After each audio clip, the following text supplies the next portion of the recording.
Welcome to the latest update program. The topic of discussion is Rameses second era burial cave discovered.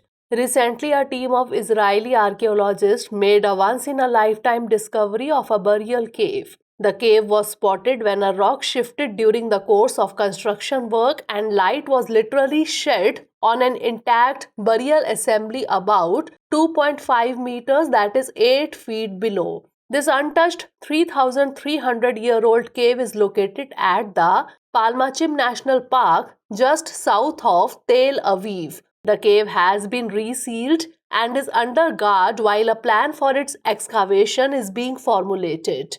Now, information about the discovery.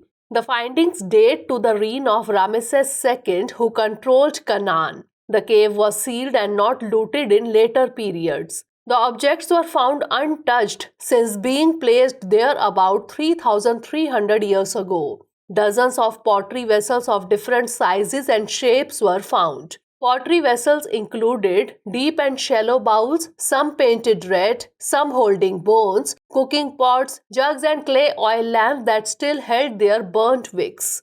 Organic material, including a likely quiver, held an array of bronze arrowheads or spearheads were found in the cave. At least one relatively intact skeleton was also found in two rectangular plots in the corner of the cave. The cave may furnish a complete picture of the late Bronze Age funerary customs.